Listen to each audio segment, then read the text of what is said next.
Good evening, ladies and gentlemen.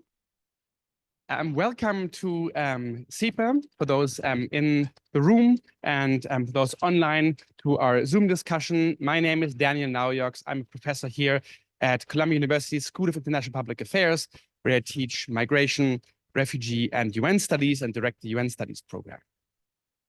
On behalf of Columbia and our Committee on Forced Migration, I'm very honored to host the opening discussion today of the Global Forum on Gender and Migration. And I will only spend 2 minutes before I'm giving it to the people who really matter, our panelists and our convener. Last Monday, a week from today, we had on the 15th floor, on the top floor of this building, the launch of SEPA's Women's Initiative, or the Women's Initiative of our Institute of Global Politics, IGP. And we had many important women leaders there who stressed that many issues about economic development, about security are all women's issues. And often when we think about women's issues and gender issues are just examples of broader issues. And often the framing of them as certain issues diminish the importance they have. As somebody who's teaching and researching migration and refugee issues, the importance of mainstreaming gender into our understanding of human mobility phenomena can't be overstated. I'm also in my recent practical advisory work. I also advise the UN and governments. It's really important to understand that the specific vulnerabilities on the one hand, and the potentials and the contributions of women or of the importance of gender and understanding the lens is really critical. So one thing that our forum last week here at SEPA on generally talking about the women in politics and my own research really show is that we have to go beyond this victimization approach, right? Understand not just these issues as women's issues, but as core issues. When I advise governments, I often tell governments, you know, I'm there on behalf of the United Nations, like they're often as an advisor, and the UN sends me and I do trainings, and they also expect a gender training from the UN, right? That's like, it's like, okay, for 2 hours we can zoom out.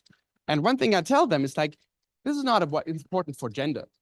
This is important to make good policies, to have a good understanding about the gender context and conditions and outcomes of human mobility is the only way you can design policies and programs that are good for the people on the move, for the communities of origin and destination. So really understanding the gender dimensions of mobility is really critical. And I'm really excited that we'll learn a lot more about that today from our panelists. The convener and the brain behind the entire forum, and today is of course only the opening panel, right? As you know, there's an entire week of amazing events culminating on Friday with a great art exhibit and closing panel. But again, I have somebody else talking more about these things with more knowledge. Is Lara Suzanne Golesorgi. Dr. Golesorgi is a UN award-winning, internationally recognized expert on migration, gender, and human rights. She is the founder and executive director of the Center for Migration, Gender, and Justice, the main convener of this forum and an NGO that's really pushing the work on research and practice in this area. Dr. Golesorgi is also an assistant professor of political science and global affairs at Portland University, where she also co-directs the Gender, Women, and Sexuality Studies program. And she's both a practitioner and a scholar, and draws on her expertise and her experience as a migrant woman to use research and her lived experience for academic and policy work. Dr. Golesorgi, it's a pleasure to have you here to host this event today, which I may have said the reason why it happens today here, not at New School, is because it was forced displacement. And even though this university right now is empty because we're in spring break and we had the space, it wasn't as easy to accommodate those displaced people here. So you see sometimes the rules and regulations can limit even though the opportunities are there. So without further ado, Dr. Golesorgi, the floor is yours. Thank you.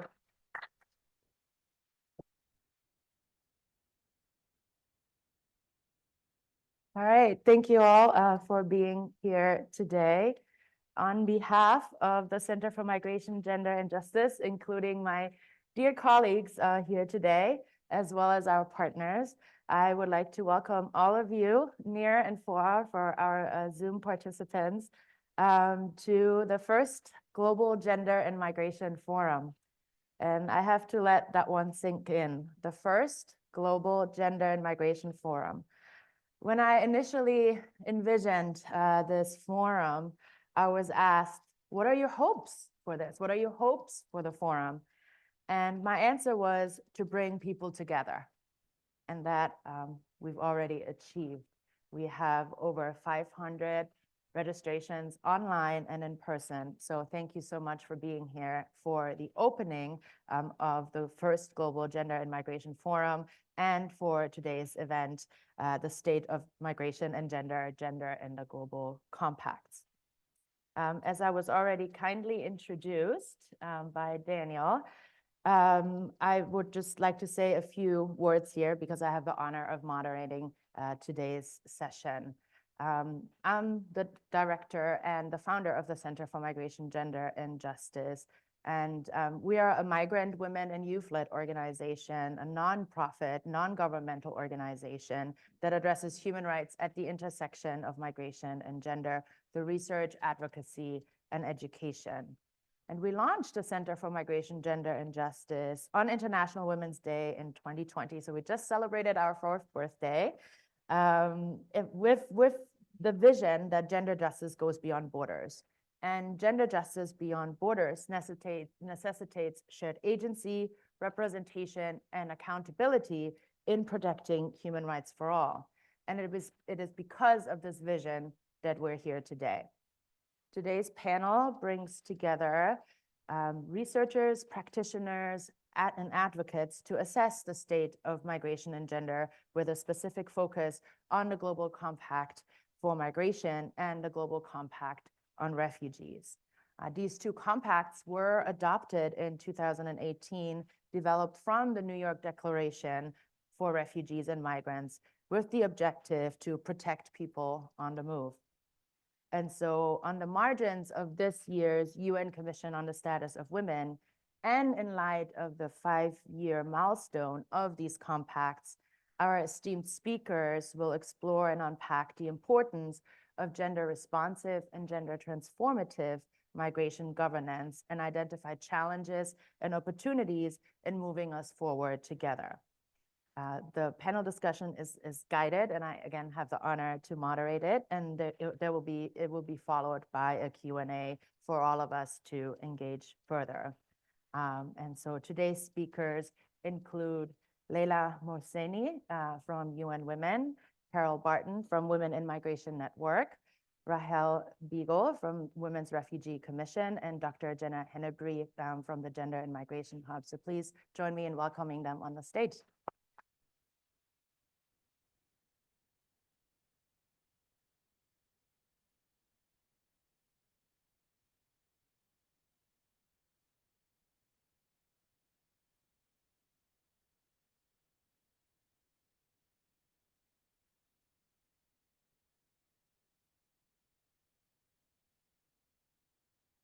Okay, everyone got their seat. Excellent. So allow me to briefly introduce each of our esteemed panelists before we get started with the conversation.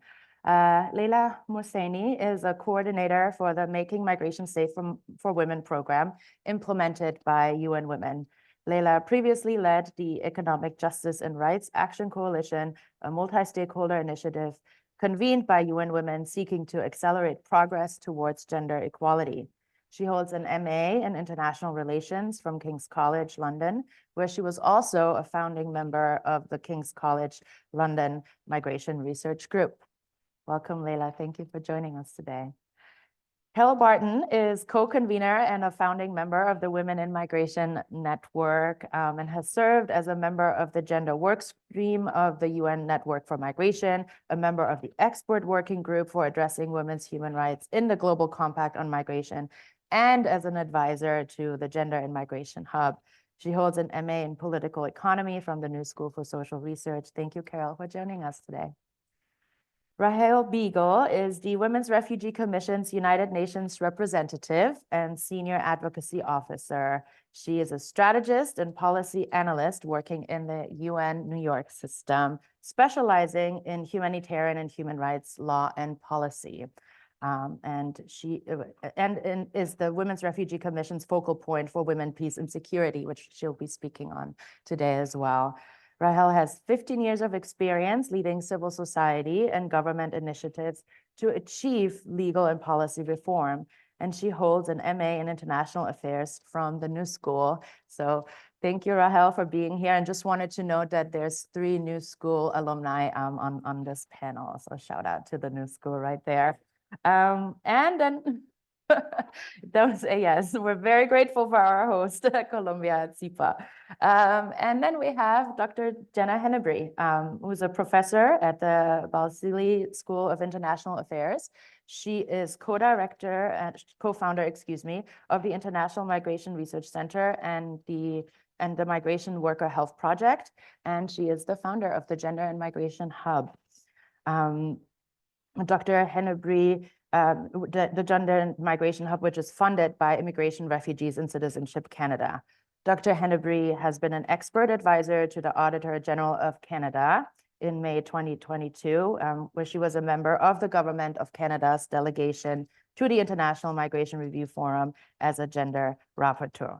So again, please join me in welcoming our panelists, and let's talk all matters gender and migration.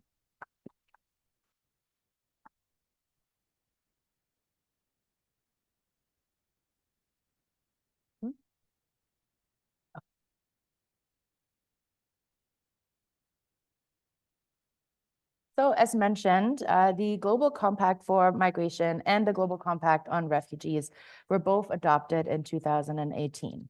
The Global Compact for Migration, or in its full name, the Global Compact for Safe, Orderly, and Regular Migration, or abbreviated GCM, sets out a common understanding, shared responsibilities, and unity of purpose regarding migration in order to make migration work for all. This includes 23 objectives and 10 cross-cutting and interdependent principles, one of which is gender responsiveness. The Global Compact for Refugees, or GCR, offers a multi-stakeholder approach to address refugee situations across the world through several key objectives. And the implementation of the compact is supported by stakeholder pledges and is monitored by an indicator framework. So my first question to our esteemed panelists is, since the Global Compacts were adopted, what kind of progress, if any, have you seen in terms of gender responsiveness or gender transformative implementation of these compacts? And maybe if we may start with you, Carol, since you were part of the development of the GCM and the GCR in the context of the New York Declaration. Yeah, New York Declaration, but I won't claim responsibility in any way for GCR. I'm going to leave that to you, Rahel. Thanks very much. It's a pleasure to be here, and thank you, Lara, for bringing us together in order to have these kinds of conversations. And I appreciated your prompting, thinking back 5 years and asking where have we come in 5 years. It's an important thing because we're always so busy in the midst of it that you go, okay, what were we doing? And what we were doing in Women in Migration Network, we showed up in Marrakesh along with Oxfam International and launched a Marrakesh Women's Rights Manifesto at the launch of the Global Compact for Migration. At that time, we both welcomed the Global Compact and called on governments to put women's human rights at the center of migration policy, which we've already heard is part of the purpose of Lara's organization, part of the work that you do. And we noted that the compact would only be gender responsive if women's human rights and international labor standards were fully incorporated at national, regional, and global levels. And 5 years later, I think we have a long way to go. My remarks are going to be brief in terms of the progress made. I think we've made strides in strengthening global migration governance, and that has been a big goal of ours. And so that's where I see the progress. But I feel like we seem to be moving backwards regarding migrant rights and labor rights in the world today. So we are not better off than 5 years ago. I think for a quick rehash, many of you may know this very well, but back in 2006 at a high-level dialogue on migration, there was really little appetite for migration within the UN system. It just was going nowhere. And out of that emerged instead a global forum on migration and development that was is a member-driven process outside of the UN structures, because governments did not want to have this conversation within the UN system. That meant that it was also outside the normative framework of the human rights framework of the United Nations. And civil society fought really hard to get into that space, but at the same time, we were always clamoring to have this back inside the UN and inside the normative framework of the UN. So fast forward to the New York Declaration, and then the Global Compact negotiations. It was really the crisis of Syrian refugees and others arriving in mass numbers in Germany and elsewhere in Europe that prompted suddenly the northern countries putting migration on the agenda in an emergency meeting that they held during the UNGA, and then the New York Declaration negotiations on a high-level dialogue on large movements of migrants and refugees. And we worked with the Women's Refugee Commission in creating a women's caucus to build an agenda during the negotiations for the New York Declaration. And I'll say more about that later, but I think that that was a much bolder and more far-reaching document than what emerged from the global compacts. So in terms of gains, and I'll just say very quickly, we certainly welcomed what emerged in the Global Compact of a return to the UN system. That had been part of our goal. And we see it as a very positive thing. We have found the UN Network on Migration very open to the participation of civil society. We have a colleague who has co-led one of the work streams. That part has been very, very positive. And some slow, but steps towards trying to ground this in national policy, which is where it's actually going to have any kind of meaning. The research agendas that are moving forward are very encouraging, like through the Gender Migration Hub, your work, and GenMig through IOM. There's a positive research, as well as members of Women in Migration Network, like the Global Alliance Against Trafficking in Women, who do feminist participatory action research by migrant women workers. So there's research happening on multiple levels, and that's progress. There are more states willing to address gender responsive policies. I'll talk more later about the limitations of some of that, but I think we're finding states who are allies on gender equality. And I wanted to speak to the point you made earlier that I think the victimization discourse, which we still hear too much, is nonetheless in official circles being rejected. And that has been one of our biggest pushes in the last 10 years, that women are not victims. Migrant women, they are agents of change, and that we don't need programs to protect women that do more harm. And so I think that's a note of progress, that we're hearing that critique from officialdom as well as from civil society. Great. Thank you, Carol, for getting us started, and particularly for providing more of the context of how we got to the compacts to begin with, and then where we are at now. So thank you for setting the stage for this. Next, we'll hear from Dr. Jenna Hennebree, as mentioned, the founder of the Gender and Migration Hub, which is an essential and key component of the Global Compact on migration and making sure that the implementation is gender responsive. So Dr. Hennebree. Thank you so much for that kind comment.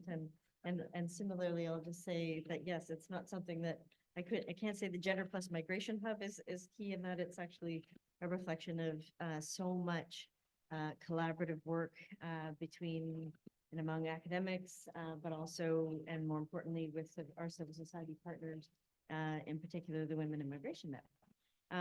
And I'm also going to go backwards. That's okay. Before I can go forwards. Yeah. I'm going to go further back in time. Maybe not to 2006, but I'll go to 2015, Istanbul.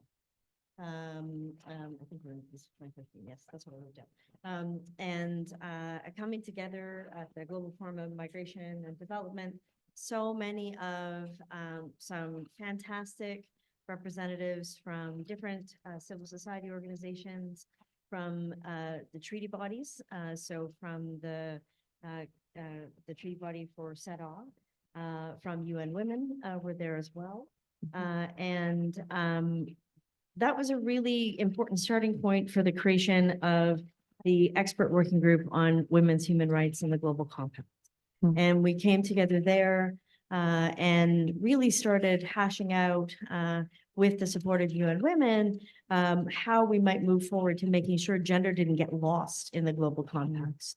Because in the lead up to it, the GFMD was a primary place that states and civil society would come together, and it largely wasn't really being discussed as it connected to the compacts. And so we really strategized, and I can say that certainly in the period in the lead up to the New York Declaration, it was a period of time, and then to the compacts and to Marrakesh, it was a period of time of constant advocacy and engagement by civil society, pushing states and asking governments to show leadership. And that's what we saw. We saw some government showing leadership. We saw Canada stepping up. We saw a number of other countries saying issues around gender at the global and actually trying to push for positive change. And so I see that in and of itself was one of the big accomplishments, and that's progress that I think states now recognize each other and are aware of where they can see allies, and there's some partnerships being formed among governments, and I think that's a really positive step. And we actually were able to meet with many informally. We kind of had a group of states that were supporting, and they were sort of friends of gender at that time, and really did work to be able to get that language in the compact, because at the time, as civil society, we were in the nosebleed seats at the top, trying to have our ideas heard in the negotiation of the compacts. And it was really tough to get our voices heard at that time. And so states being able to make space for us made a difference.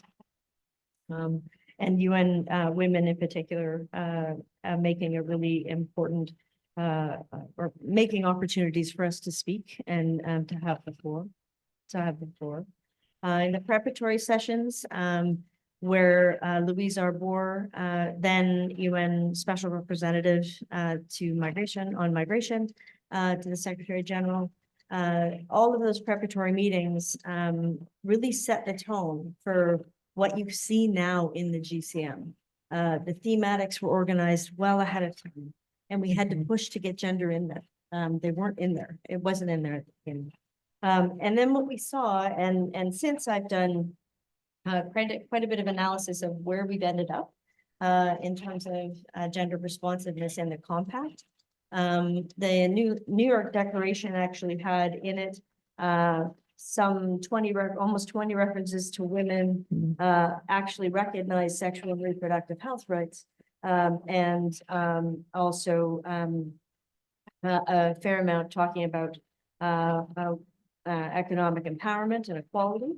By the time we got to the final draft of the Global Compact for Migration, we had gone from only 3 counts of something called gender responsiveness, which really people hadn't thought through very much at that time, to by the time we had the full draft or the final draft, we had 21 references to gender responsiveness and a guiding principle, which I think was a huge win from my view.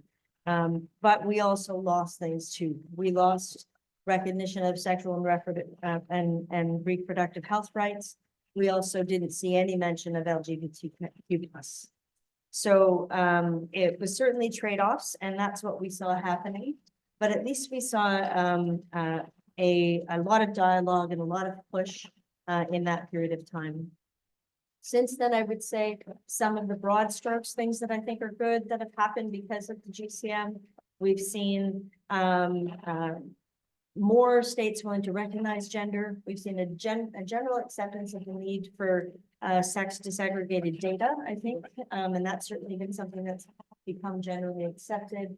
I think I'm sort of like Carol, I have a lot more criticisms than I do positive things. One of the things we have done with the Gender Plus Migration Hub is try to identify good practices that are happening, and I think push the language, and I think that that's what civil society has been doing in collaboration with academics to really push the language at these fora to be able to move away from the vulnerabilization of women at all times, but we're still seeing a lot of conflation between women and children, and basically women as victims. And so I'll stop there because then I'll start getting into the things that I want to be critical of. And we do have more time for that because we do have a question about challenges. So thank you, Dr. Hennebree, for more of the contextualization with regards to this, and also really speaking to kind of the state responses with regards to placing gender where it needs to be. And as you mentioned, a significant support that was there for this was UN Women in these processes. So next we'll pass it to Layla Mohseni to speak more about how UN Women has been involved, and also to the question that I asked, what kind of progress, if any, have you seen in terms of gender responsiveness and transformative implementation of the Global Compacts?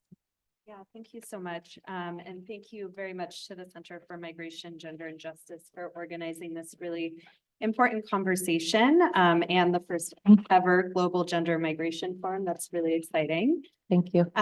It's a pleasure to be representing UN Women and in this important conversation. And since others have kind of reflected on where they were when the negotiations were taking place for the Global Compact for Migration, I was actually interning for UN Women at that time and supporting kind of note-taking at those negotiations and ensuring that the conversations were focusing on gender, and that gender was showing up and in the room, and much in coordination with civil society as well. Why is it so important that gender is a part of the Global Compact for Migration? And it's really, because gender is intricately linked to every part of the migration journey, right? So, it's linked to the motivations for migrating in the first place, to the information that people receive before departure, for the experience during the journey, to integration in the countries of destination and the jobs available to people, as well as access to decent work and essential services.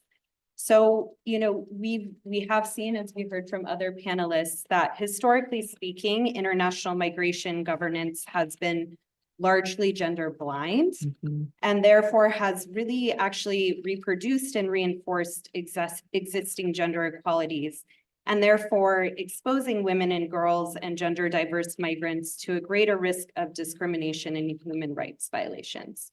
So therefore, it was really important that the Global Compact for Migration actually recognize the diverse needs of migrants and of women and girls, and actually had the integration of this guiding principle on gender responsiveness. So we see the fact that that guiding principle is there as a good starting point and a win in this space.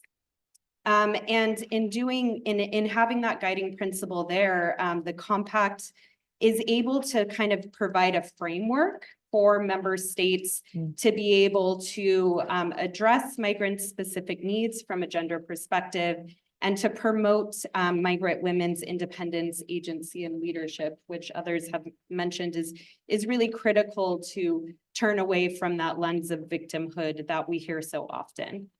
And so, as Carol also noted, where we see some good wins thus far are really at the national level. And so some examples from my end actually come from a UN Women program. It's a Germany-funded program called the Making Migration Safe for Women program. And we've been implementing that in Niger and Ethiopia since 2019. And so in Ethiopia, UN Women has been providing some technical support to the government to actually strengthen their national migration policy from a gender perspective. And this is really critical, as about half of all Ethiopian migrants are actually women and girls. And so we want to ensure that their specific needs are recognized. And so through the technical support that we've been providing, there's currently a draft migration policy that's waiting to be ratified by the government. But it ensures the human rights of migrants regardless of age and gender. And it ensures that their rights are respected at all stages of migration and that the specific needs of vulnerable migrants, including women, are properly understood and addressed. And then also in Ethiopia, we've been working with the government as well as local partners to provide comprehensive reintegration services to returning Ethiopian migrants, which 62% are women. So in addition to providing basic items such as food and dignity kits, healthcare and medical support, and importantly, psychosocial counseling, we're also providing things like basic business skills training and seed funding so that returning migrant women can actually start their own businesses and support their economic reintegration back home. Great. Thank you so much, Layla, for sharing what UN Women has been doing in this regard and spearheading a lot of the gender components when it comes to the compacts. Thank you very much. Next, we'll hear from Rahel Beigel about the Women's Refugee Commission's involvement also in developing, and maybe we're moving here more so to the Global Compact for refugees, plus other relevant compacts, such as the Women, Peace and Security Humanitarian Action Compact, for instance. I actually decided not to talk about that. Okay, Yeah. well then. But I will talk about the Women's Refugee Commission involvement in the compacts. As my colleague mentioned, we were involved with predating my time with the WRC, but we were involved in that consultation process, working pretty closely together with network and with all of the agencies and organizations that are represented on the panel. But to answer your question about progress made since the compacts were formed. So I think this past December, the Global Refugee Forum that was held in Geneva, and as you all know, the point of having these fora is to monitor progress and to bolster the compact. So we revisit the commitments of the compact every year so that member states and civil society can come together and kind of take stock and say, okay, where are we making progress? Where are the gaps? How can we strengthen this framework? So a lot of good came out of the most recent GRF, and the WRC was part of it. There were more multi-stakeholder pledges and these new mega pledges that address age, gender, and diversity. So this kind of indicates that the normative framework that was established by UNHCR through the compact is serving its purpose because it's providing a blueprint for actors across all sectors to come together and address the unmet, most urgent needs of forcibly displaced people at the national level. And this also points to an increasing trend in better, stronger, more robust, multi-sectoral cooperation. But we've heard about the genesis of this process. So what I want to do is depress all of you and ground ourselves in this moment. I think it's important to be here on this day, March 11th, 2024, and zoom out and look at the global reality. So both compacts are based on the principle that the need to protect national sovereignty cannot come at the expense of international cooperation, right? So they're both have the same overarching goal, which is to strengthen multilateralism, to strengthen international cooperation so that we can address forcible displacement across the humanitarian development program. But it's not happening that way. And our aspirations of strengthening multilateralism are being undermined actively by multiple converging forces. So right now we have an estimated 110 million people worldwide who are forcibly displaced, more than half of whom are women. And since the compact was adopted, we've seen new conflicts erupt. In Sudan, we have 10.7 million people who have fled, and another million who are internally displaced. The war in Ukraine has started, causing 6 million Ukrainians to flee and about 8 million Ukrainians to be internally displaced. We have the war in Gaza, and right now about 1.5 million people are squished into Rafah along the Egypt border, waiting to die.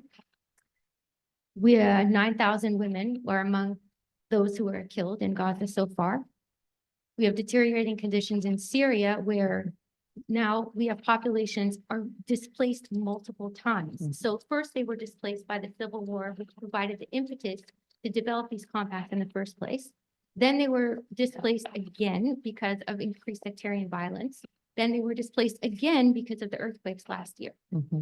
So in every country that's on the Security Council agenda, conditions are getting worse. And who are they getting worse for? They're getting worse for women, girls, LGBTIQ+ people. So what do we do about it? Well, and why is this happening? First of all, let's look at the structure of the Security Council, and that's my area of focus at the Women's Refugee Commission. So we have the permanent 5 members have a veto power, which they use to promote their national interests at the expense of advancing action on conflict resolution and humanitarian intervention. So we recently saw this with Russia dissolving the Black Sea Grain Initiative in July, and that was critical to preventing a global food crisis caused by Russia's invasion of Ukraine. We then saw that the Council failed to renew the Syria cross-border aid mechanism, which allowed for the delivery of humanitarian assistance to internally displaced Syrians into non-government controlled areas. So this is like Wahhabia northwest regions that are controlled primarily by militia groups. And they could go in there previously under this agreement to provide aid to displaced Syrians without needing the permission of the Assad regime. That's now gone. Most glaringly, however, we saw this past fall, Pakistan and their measures to forcibly return Afghan refugees, many of whom were living in the country since the 1980s. So this is a clear violation of Pakistan's obligation as a party to the UN Convention Against Torture and under customary international law to the principle of non-refoulement. So these developments all demand immediate, urgent action, and they require us to reassess these approaches to protection and participation in affected populations in all aspects. So the compacts give us a basis to address this. They give us a basis for future negotiations on conflict prevention, resolution, and peace building. But realizing the aspirations of the compact is going to take a lot more work and a lot more effort across all sectors. Yeah. Thank you so much, Rahel, for bringing this up and also tying this to other mechanisms that are very important when we're talking about the progress made on these compacts. So thank you all for sharing these initial insights in terms of where we're at and also how did we get here.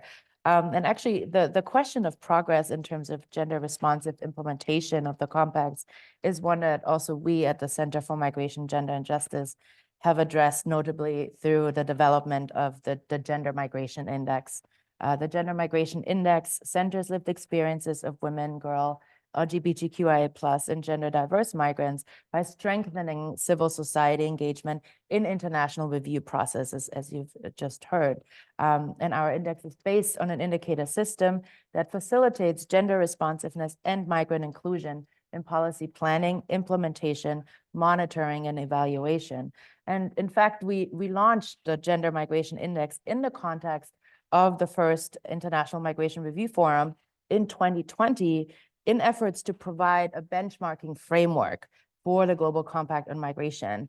And we have since published several reports using the index, including for the 5-year check-in of the Global Compact for Refugees last December, as well as the ongoing regional reviews, which actually are happening today, were happening today in Geneva in Europe for the Global Compact for migration. And what we found based on our analysis is that gender responsiveness can be described as moderate as best and limited as worst. And so we're hoping that through developing this index and creating this benchmarking framework that we can see some improvements until the next International Migration Review Forum in 2020, in 2026, based on our recommendations. So this is what we at the Center for Migration, Gender and Justice have done in terms of assessing progress in the implementation of the compacts and also how we've engaged with them, which brings me to my second question for our panelists, which is the hope that you could tell us a little bit more about the ways to which your organization have engaged with the compacts beyond what you've mentioned so far, and what are some of the practices to share that have ensured a gender responsive or transformative implementation of the compacts. And since the Gender and Migration Hub was so fundamental in this, I would like for Dr. Hennebree for us to get started. Thank you so much. And you brought up indicators, so I'm going to start with that. Yes. Because, yeah, I think the indicators you've developed are really informative, really important, and they should be taken up and utilized. Therein lies the rub. Because I'm with UN Women, have been co-leading the gender work stream for the UN Network on Migration. I've been sitting also on the indicators work stream for the Network on Migration. And we've worked really hard to get gender in the indicators being used at the network level. And it was a huge challenge. When we first started out, there were none. There were no gender indicators at all because it's a guiding principle and it fell through the cracks of all the other 21 because they organized the indicators around. And then we were able to get a recognition that we needed that. And so we got, and there was a heavy reliance on existing indicators that states are already collecting data on and not wanting to utilize other types of indicators that actually push the envelope a little bit further. So they wanted to do things like SDG indicators, which are good, 5.1, 5.2, which allow us to actually look at how states are faring on things like violence against women. But the challenge we had at the discussion at the network with the indicators was that they went beyond what was in the compact. And so we had real trouble having and being able to get those being utilized. And when we pushed to have other external, more grassroots engaged, more tied into the experiences and voices of women and LGBTQ+ migrants, that was shut down. And so it was really challenging to be able to get those types of other types of indicators, qualitative indicators or indicators that states aren't already collecting data. In addition, those indicators that have been developed are non-binding. They're not really aspirational. They're kind of like looking backwards and checking the box that you already did. And they're also don't have anything in them that is qualitative. And so I think going forward, we have a lot of challenges there. We've been pushing to make sure that sex disaggregated and gender disaggregated data are collected, but that's also something that has been a real challenge also at that level. So from the Gender Plus Migration Hub, we've been involved in those waves. We've also been involved in a few others. We've helped develop or in the process of developing the gender responsive integrated training with our colleagues at UN Women and the others at the network and the others from the gender work stream. We call it GRIT. And it's basically an attempt to try to encourage governments to understand how they can integrate a gender responsive approach in their implementation, and they can tie into also and utilize the policy and practices that as well. And so that's some of the things that we've been doing. The other thing we've been doing is trying to track progress as well, right? So we've looked at the IMRF as well, and have been able to see that we actually lost a lot of ground on gender from the GCM to the IMRF. We saw at the IMRF was, and I have a great quote from Carol here who said, gender was all but erased in the IMRF. And she's right, 100% right. What we saw was Very few mentions of gender responsiveness in the progress declaration. And overall in the whole forum, a much smaller number of references. We saw in the progress declaration itself that there was only a handful, basically 5 references to gender responsiveness in the whole declaration, and women being mentioned much more frequently and almost always, in terms of vulnerable population, and almost always tied to children. And so that steps back, let's be honest. And so for us, that was a bit alarming. And we saw, okay, we have this great gender work stream, we're doing good things within it, but it still feels like 2 steps forward, 2 steps back kind of thing, and still need to be working ahead. The one thing that I think we have some hope on going forward is the MPTF, which is the multi-partner trust fund. That is how projects get funded through the funds that member states contribute towards initiatives of implementing the global compact, right? And there's a gender marker in there. It's not great. It's not binding, but at least it's something that they're supposed to flag when they talk about gender. And so we've also done an analysis of all of the projects that have been funded, of all the money that's been spent. And again, we've got like 3 that actually mention explicitly in their summary gender responsiveness, and try to build that in. Most of the others are doing it in a tokenist way, so mentioning it, SDG 5. Yeah. But there's only a handful of projects, and almost all of those ones involve you and women. And so that's a real challenge. So we need to be pushing at that global level for more projects that actually address and are actually about like 100% central Yes. about gender responsiveness and implementation, because it's about resources, right? And it's about what they're spending the money on, and that's really got to matter, because it's, what gets measured gets done, what money gets spent on is what gets done, and that to us is where we see the big challenges.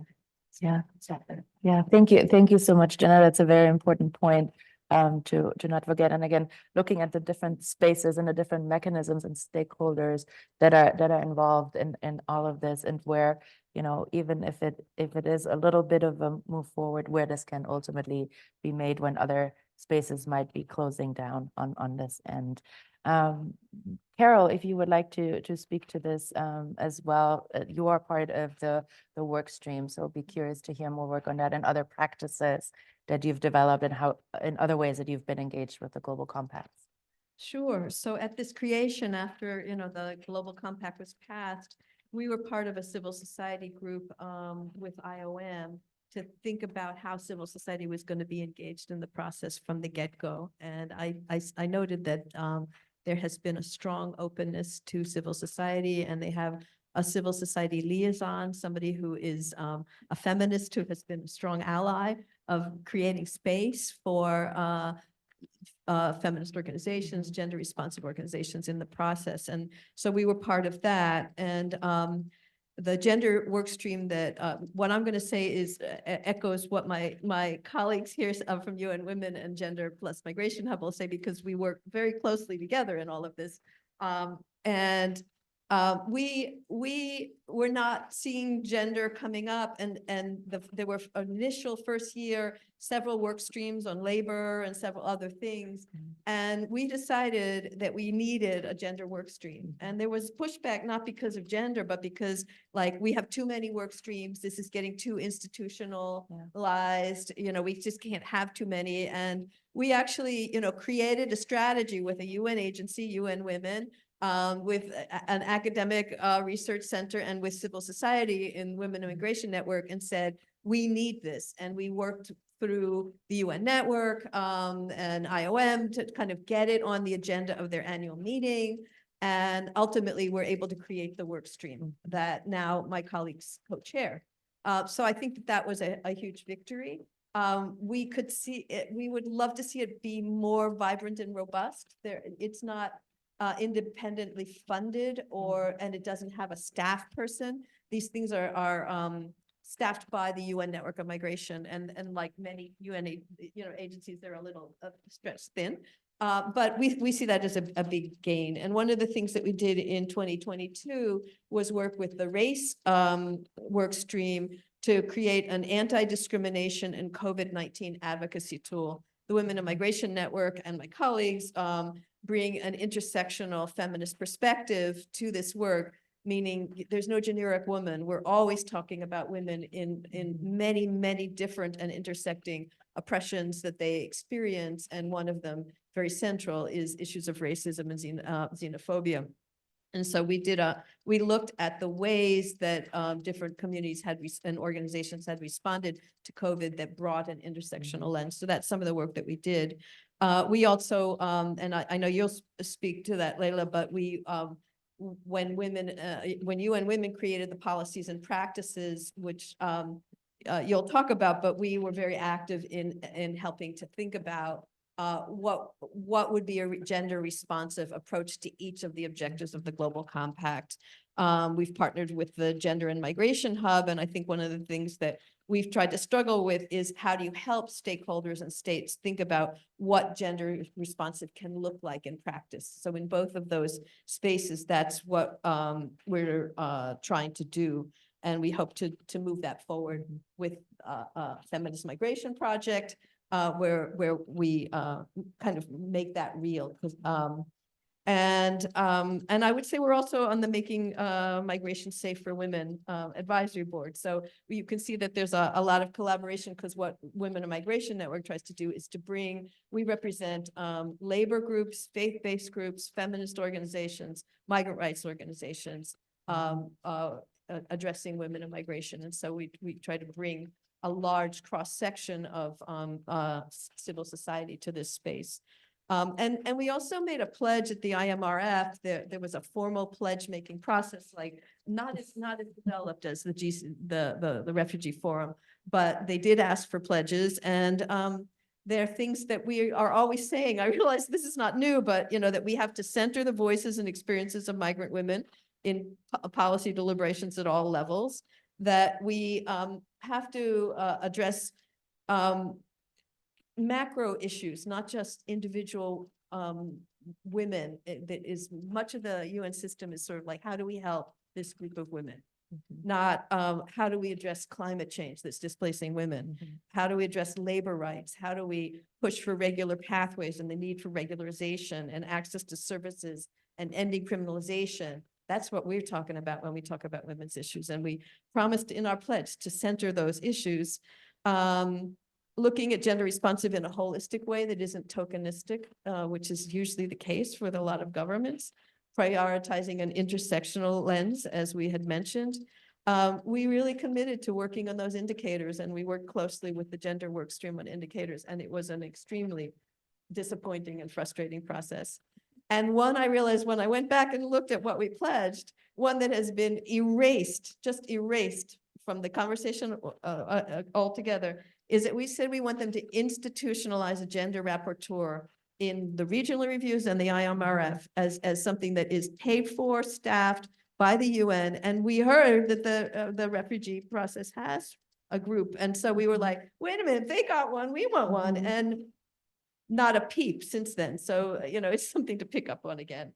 And the last thing I'll move to a little bit later, but what we're shifting towards is actually looking at building a bottom-up feminist migration policy.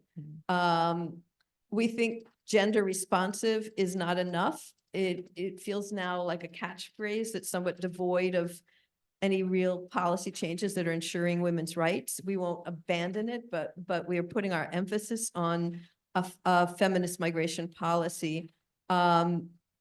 We don't want gender as an add-on or a box to check. And as we've said, we think that things are moving backwards for migrant women and refugees. We consider that a project that looks at the big picture and the forces that combine to harm migrant women. And we're not seeking to include women in migration, including migrant women, in a failed development a failed development model and a failed migration model. And our perspective is that the dominant model of circular migration is one that fails migrants and fails workers and fails women. And we're not trying to integrate women. We don't want equality in that system. So our look at a feminist migration policy is one that is looking at the big systemic picture. And we also want to kind of address the use of the word feminism, because it's so interesting. We were raising this at the Global Forum on Migration and Development just in January. And there was pushback from the business sector. There was pushback from agencies. There was pushback from civil society even, like, oh, don't use that word. And we're like, okay, folks, we need to reclaim a word that is about benefiting everybody. This is not about pitting women against men. This is not just sort of, we want equality within a certain system of women and men. It's about the systems that marginalize multiple different kinds of oppressed people, and eliminating those power inequalities in a way that everybody benefits. So we've got a lot of work cut out for us when we use what people sometimes refer to as the F word. Thank you, Carol, especially also for sharing in terms of these most recent developments that have just happened, as you mentioned, just at the beginning of the year in Geneva. And both Jenna and Carol spoke to, the connections with UN Women. So we'll just have Layla expand on this, please, Dan. Yeah, thank you. And yes, as you can tell, UN Women is collaborating very closely with civil society. And so my colleagues up here have made it slightly easy on me, because I won't go into quite as much detail on some of the things that we've been working on together, but I will expand a little bit. So one thing that UN Women is really committed to doing is providing that support to member states to really ensure the gender transformative implementation of the GCM. And so one way in which we are providing that support is we developed an online policies and practice guide. And this really seeks to ensure that the implementation of the Global Compact is actually actively contributing to advancing gender equality and women's empowerment. So the tool helps to ensure that migration laws and policies promote an environment where migration can lead to a better life and enhance livelihood opportunities, autonomy, and agency for all. And we really wanted to make this guide as easy and practical to use as possible. Sometimes UN documents can be a bit heavy, and so in that sense, they don't actually get the use out of them that we'd like them to. So to really make it easy to use for practitioners, it comprehensively outlines the linkages between gender and migration for all 23 objectives of the Global Compact. And for all 23 of those objectives, it identifies gender-specific issues underneath those and then provides concrete measures on how to address them. And then it also includes a concise checklist of actions for each one of the objectives. So it allows policymakers to easily identify the steps required to actually create these gender responsive migration policies. So we're hoping that this is going to be a tool that practitioners are actually going to use in the creation of their migration policies and ensuring that the human rights-based and gender-responsive principles of the Global Compact are met. Additionally, as colleagues have mentioned, we are a part of the global or of the UN Migration Network, and in that we're co-leading the gender work stream. And so I think my colleagues have spoken to that a lot, but in addition, we've also been contributing to the indicators piece and ensuring that we're trying to see gender show up there. In addition, UN Women is also joining a group of facilitators for the UN network on migration that will hold trainings in different member states around the globe to really support those member states in implementing the Global Compact for Migration. So with UN Women joining that team, we're really hoping that we can ensure that gender comes out as an integral piece of that training and ensure that member states are having that piece front and center. And then additionally, we've also rolled out a pilot training in Ethiopia on gender responsive implementation. This was in July of 2023. And through that training, we were trying to enhance the technical capacities of policymakers, practitioners, and non-governmental stakeholders to ensure that national and subnational migration policies and practices are actually gender responsive. So we're also hoping to take this training and replicate it elsewhere. Thank you, Layla, so much for expanding on all the work that UN Women is doing at this intersection between migration and gender. Rahel, if you could speak a little bit more about also the Women's Refugee Commission in this context. You already mentioned the pledges that were made. So if you want to expand on that. I would love to expand on our pledges. Yes. Yes, thank you. So we did 5 pledges in the Global Refugee Forum, as I mentioned, it was just held in Geneva this past December. And I want to go over each of our pledges because they each illustrate our approach to gender transformative practices at the service delivery level, and the core objectives of our advocacy and research work, which is toward the goal of strengthening global coalitions of refugee-led organizations. So the first was our pledge on advocacy and programming to increase availability and quality of contraceptive services for crisis-affected populations. So this is based on our research that looked at where are the gaps in evidence, and where do we need to develop and disseminate better technical guidance on best practices for SRH service delivery in humanitarian settings and in crisis settings.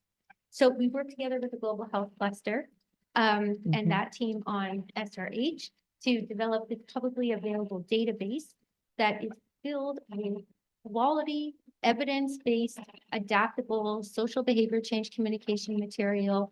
And this would provide technical resources for our service providers. So just like Layla, you mentioned that you're developing technical guidance. This is clearly a global gap, right? In like, people are like, oh, I don't want to touch vaginas, help, like, so. Anyway, so then next, we were part of the multi-stakeholder pledge on gender equality and protection from gender-based violence. So this commits to building evidence base, again, to address this gap in research, address the gaps in gender disaggregated data. And here we're looking at what are some effective community-based, gender-based violence programming, and how can we advocate to expand on these programs so that they are taken to scale and reach more people. Then one of the biggest pieces of our engagement was in another multi-stakeholder pledge that is focused on ending statelessness. So the Women's Refugee Commission houses the global campaign, the Global Campaign for Equal Nationality Rights.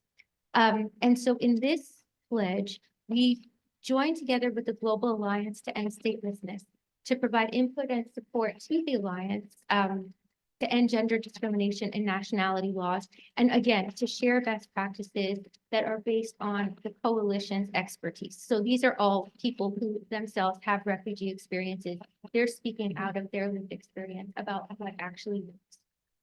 And then finally, we participated in a mega pledge on economic inclusion and social protection. And in this, we affirmed our commitment to a global uptake of the Refugee Self-Reliance Index, which I know is familiar to all of you, and hopefully all of you as well. And this aims to expand refugee rights in host countries, especially among historically underserved, historically marginalized, and oppressed populations. So we're looking at multiple intersecting forms of discrimination, focusing on women with disabilities, youth, and LGBTIQ+ people.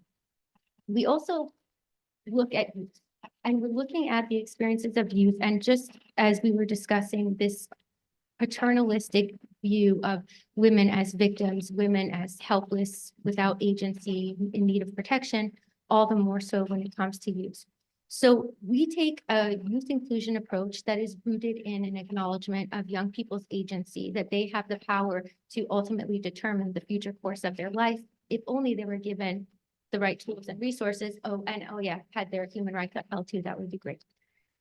So we had a youth leadership and action mega pledge, and this again brought stakeholders from across all sectors together, which is a major development in the Global Refugee Forum and in this process overall. So taken together, all of our pledges aren't really merely declarations of all of our lofty aspirations, but they're a way to bring cohesion to this range of civil society-led action already happening on the ground, and a way to bring stakeholders together, again, like I said, from across all sectors, to amplify the urgency of need and to build coalitions that include both affected people as key decision makers and funders, so that these efforts are not only smart and get the job done and address the actual needs and priorities on the ground, but they're also sustained through funding and through policy reform. So it's really only through building these kind of broad coalitions that we can really move the needle. Thank you. Yeah, thank you, Rahel, for outlining also this maybe different approach, right, and through which the Global Compact for Refugees is monitored and assessed and implemented through the pledge approach, and how we can conceive of that. The Center for Migration, Gender, and Justice is actually also part of the Age, Gender, and Diversity Working Group, which exactly where we've seen colleagues from Women's Refugee Commission and the group of friends on health. And so we've been very fundamental there in terms of pushing the gender component there. So thank you, Rahel, for speaking to that. And it's really just great to see all these different ways of engagement with the Global Compacts and the practices that have been developed and that are actually in full swing to ensure gender responsive and gender transformative implementation of the compacts. There's a lot happening, as we can see, and it's events like today that bring us together to collaborate in moving this forward collectively. But as we've also heard, with all this in place, challenges still exist. And so the next question to the panelists is, based on your experiences and expertise, what kind of challenges in terms of a gender responsive and gender transformative implementation of the Global Compacts have you seen, and how can these challenges be addressed? And I would like to pass it back to Rahel, since if we can stay within the context of the Global Compact for Refugees. Thank you. Yeah, absolutely. So one of the main criticisms of the compact is that, again, they privilege state interest above the interest of refugees. So while the normative framework of the GCR specifically brings increased recognition of the needs of refugees and asylum seekers, the critics claim that the document doesn't go far enough in supporting a rights-based approach that's mutually reinforcing of treaty bodies, as Jenna was discussing. So this is partly because the text in both compacts lacks the same kind of specificity of the language that we see in the 1951 convention and the 1967 additional protocol. So let's go back to the issue of labor and access to markets that Carol brought up. So when it comes to this issue of access to labor markets and the right to work, we see this gap very clearly. So the general comments by the UN Committee on International Covenant on Cultural, Economic, and Social and Cultural Rights in 2006, 2009, and again in 2016, they look at Article 7 and they say refugees should be permitted to access labor markets on an equal basis with nationals. And the Refugee Convention asserts the same right, but it adds some limitations through the requirement of a level of attachment, right? Yes. So as long as you have family, children, spouse who are nationals, then you can have complete equal access to labor markets. So in total, 171 member states ratified either the Economic Covenant or the Refugee Convention without any relevant work-related reservations. But meanwhile, let's go back to the GCR text that says a refugee's right to work is, quote, subject to relevant national laws and policies, and that states agree to simply promote economic opportunities and decent work. So this obfuscates the state's obligation under the economic covenant to refrain from denying or limiting access to decent work. So when we apply a gender lens to this, what does it look like? One, we recognize that systemic discrimination, harmful gender norms, and an absence of legal policy and social protections that protect people from gender discrimination in labor and employment are real and present barriers to equal access to labor markets in every single country in the world. So for refugee women and girls, people of diverse sexual orientation, gender identity, and expression, these barriers are compounded.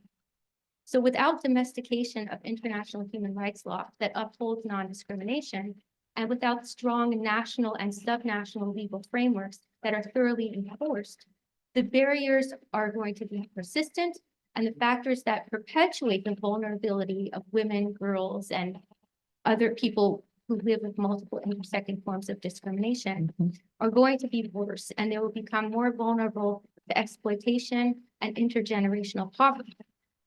So the pledging process offers a lot of promise in addressing these gaps. So through the pledges, member states can commit to reforming their national laws and policies so that they protect against gender discrimination. And this is also one of the main advocacy objectives of the Women's Refugee Commission and our global partners, and is something that we continue to push for, not only through the GRF process, but across the board. So with regard to the age, gender, and diversity that Layla raised, there's also been some progress through the GRF process, but again, the same gaps and the same challenges persist. So I was very grateful, Jenna, when you raised the issue of how the genesis of from zero draft to final draft. And I just indulge me for a moment here, because I hope you'll find this as interesting as I do. So in the GCM, in the zero draft, there were 5 mentions of women. Sorry, in the GCM, bear with me, I'm going somewhere. There were 5 mentions of women in the zero draft, 17 in the final draft. In the GCR, we had 13 mentions of women, 27 in the final draft. How many mentions of LGBTIQ+ people, you may wonder? 0. That is correct. So you might think, okay, you just add women and stir, we're gender inclusive now, all good. Wrong, not all good. The continuous enforcement of a binary view of gender and exclusion of language recognizing sexual orientation, gender identity, physical expression, or sexual characteristics is harmful.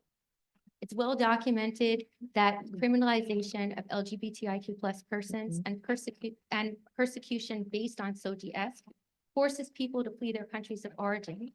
And it's very well documented that in periods of conflict and crises, pre-existing vulnerabilities and criminalization that are rooted in this systemic discrimination are compounded. So this carries through the entire refugee journey, and the experiences of discrimination and gender-based persecution are present in every encounter with all national, military, and law enforcement officials. So one area that is of particular concern for the Women's Refugee Commission is looking at refugee settings and detention settings. So this is a place where we see extreme forms of persecution and discrimination on the basis of SOGS. Neither compacts include specific language on preventing detention of women, girls, or LGBTIQ+ people. And this disregards the evidence that these populations face disproportionate discrimination, safety threats, high risk for sexual and gender-based violence, high risk for survival sex, and for other forms of abuse and torture.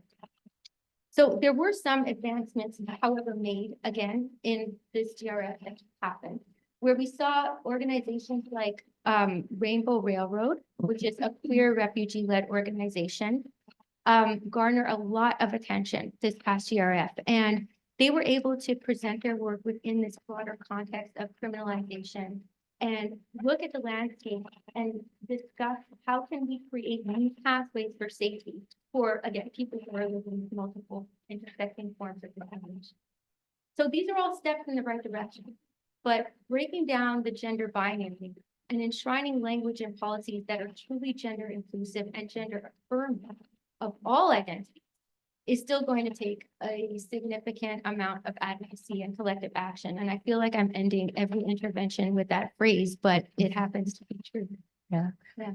Thank you, Rahel, for pointing this out. This is something that, you know, we at the Center for Migration, Gender and Justice have also constantly been repeating over and over in terms of what it is that when we're talking about gender responsiveness and who is included with regards to that. So thank you for making that point.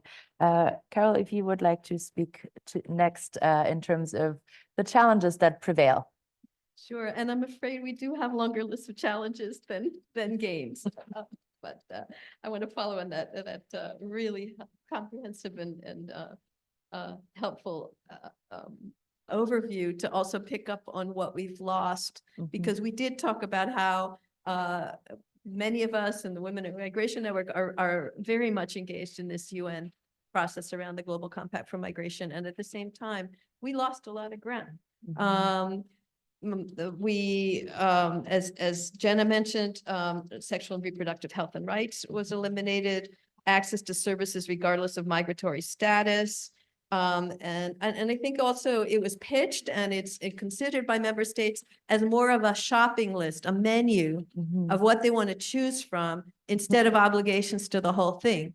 So, you know, we're working on objective, 10 kind of thing, rather than, you need the whole thing. Whereas just as you were talking about setback to conventions and normative international treaties, the Convention on the Rights of Migrants and their families is only ratified by 59 states, and it's been basically shelved. I mean, there's not, global campaigns to get that ratified, but that had established rights that are weakened by the Global Compact. The compact, to the dismay of our trade union sisters in the Women in Migration Network, does not reference freedom of association for workers at all. And they were also unwilling to do it at the recent IMRF, which is essential to getting people out of poverty, addressing drivers of migration, and addressing the rights of migrants after they migrate. It fails to affirm the longstanding human rights guidance on the non-criminalization of irregular entry or stay. It's particularly weak on addressing climate as a driver of migration. And that's one of the central areas of work that Women in Migration is working on, because of course we know that it's affecting people who hope to stay in their homes. It's affecting people who are displaced in their countries, and those who are crossing borders with particular impact on women. It failed to recognize human rights of migrants regardless of status, their migration status. We see women's migration as a continuum. So the first place that women migrate is often within their own countries, rural to urban, or climate displacement. But internally displaced people were left out of the compact. So that kind of obscures the realities that people experience. And we were sad that the Global Compact for Migration and the Global Compact for Refugees were bifurcated. They were together when we were in the New York Declaration, and then refugees who we see as part of the family of people who are on the move. And there's a complex reality of mixed migrants were separated. And I recognize my ignorance now, 5 years later, about the processes around the GCR, whereas we had started together. But I want to speak to some other issues, some of which have come up that are, I think, setbacks. One that we're still hearing, this thing about women and children, women and children, women and children, just one word, women and children. That's the way it's coming up. And we really want to kind of start a campaign saying it is time to retire that phrase. Let's just stop. It deprioritizes the needs of children, deprioritizes the needs of women, and it infantilizes women. So stop. That's one of them. the intersectional approach, we hear again, a buzzword, gender responsive, intersectional, without unpacking what it means. Yeah. But we don't hear a lot of people talking about racism as a major, major factor in the reality of people on the move. And yet it is. And so it needs to be central to the debate, and that's not happening. And one of the ones I really want to focus on right now, as we head into the UN Commission on the Status of Women this week, which is focusing on poverty and financing of poverty, is the instrumentalization of migrant women's labor for development.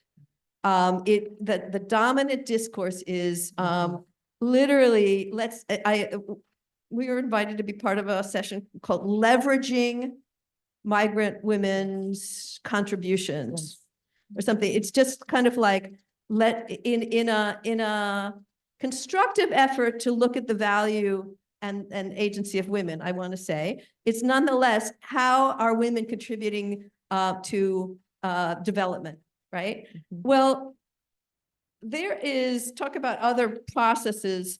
The SDGs, the Global Compact makes commitments to cooperation, international cooperation, the Monterey Consensus, the Addis Agenda, the Paris Climate Agreement, the Doha Declaration for Financing for Development.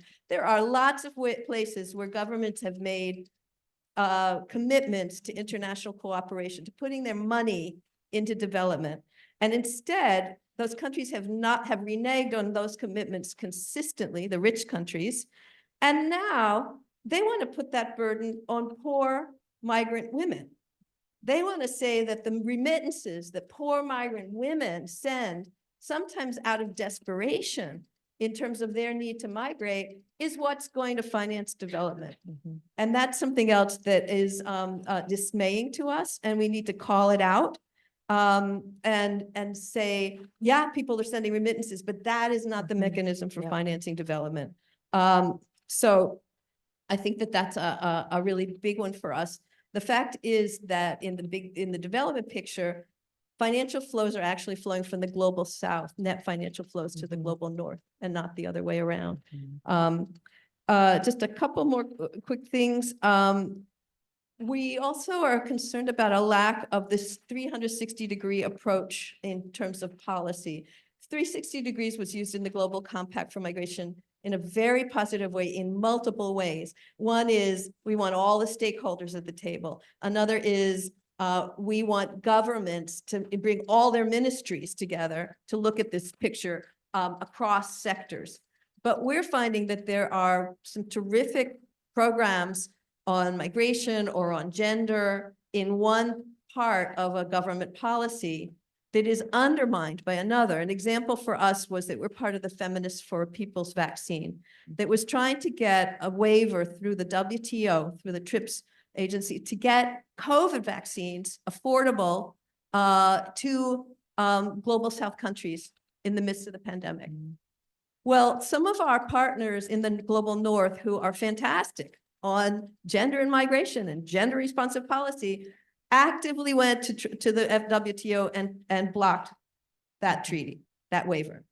So we're seeing these contradictions where the smaller initiatives are happening around how do we help these group of migrant women, and the big initiatives that are creating desperate situations for women are not being addressed by those countries. So that's another one. And another one we're seeing is that a lot of the policies coming from the global North in the name of migration, including gender responsive migration, is how do we keep people from migrating, or how do we help return migrants and help them return and integrate?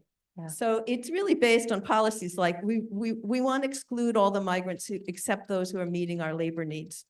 And they're being couched in, these are gender responsive programs, and perhaps they are, but they're problematic at best. And the last thing I want to say is about inclusion and access.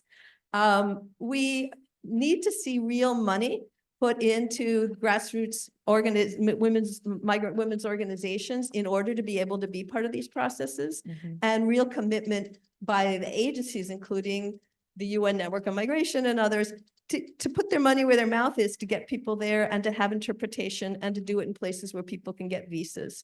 Today is the first regional review of the ECE. We had an invitation to have somebody there. We got somebody from Kyrgyzstan who's a trade union leader.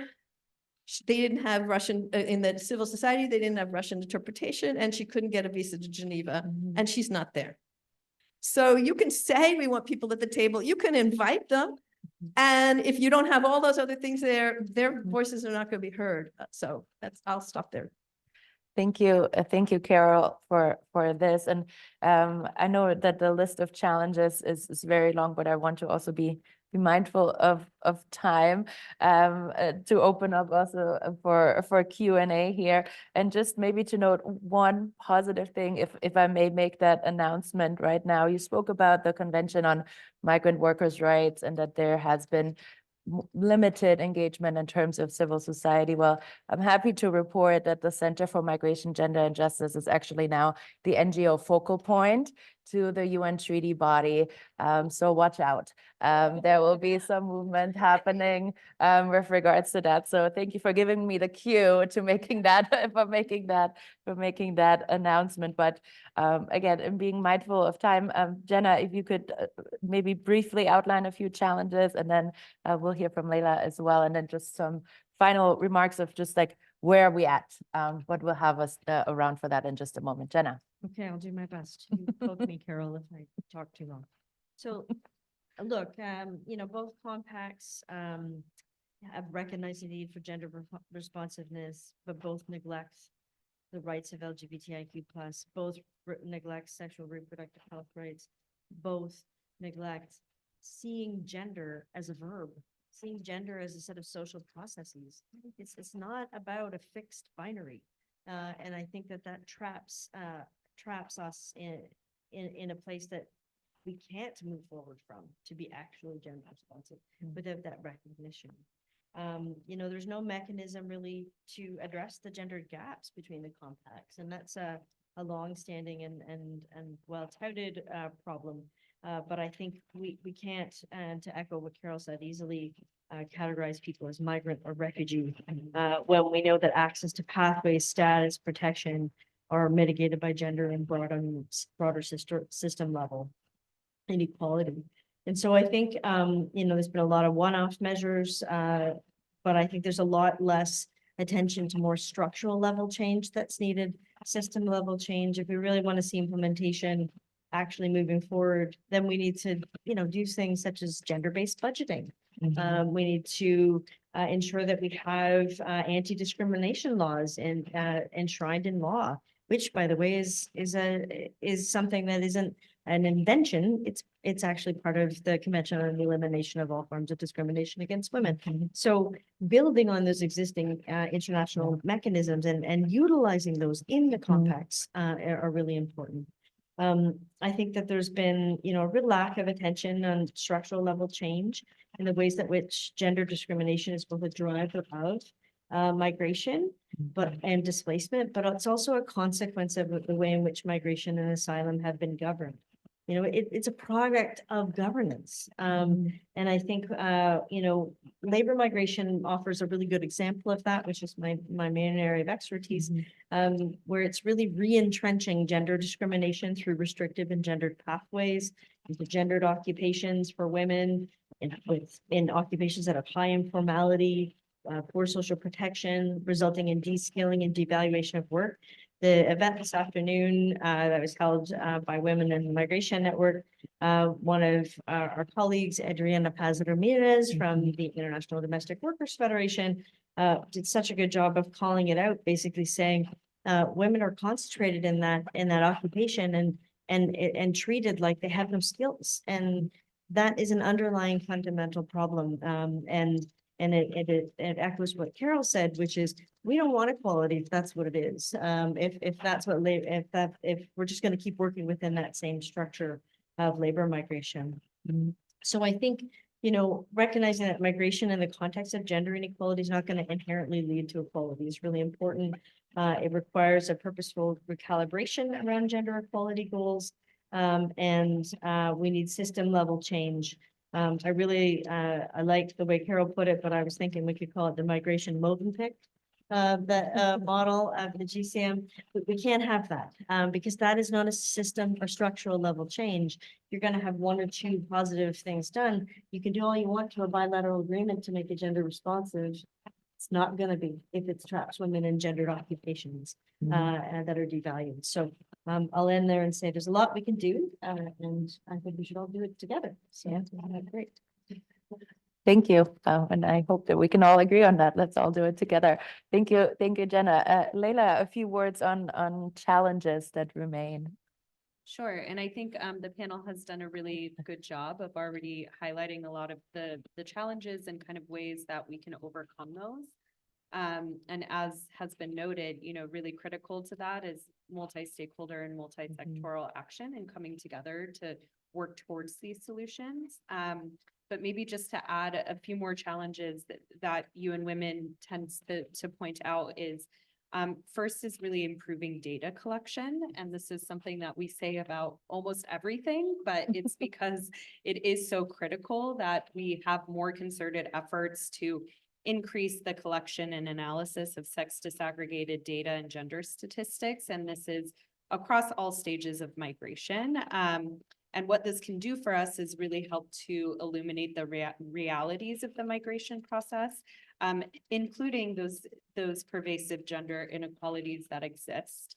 And it helps to act as a critical component of strengthening migration governance by firmly integrating a gender perspective and ensuring it addresses the different experiences, needs, and situations, but also hopefully pushing for some of that systemic change as well that Jenna mentioned.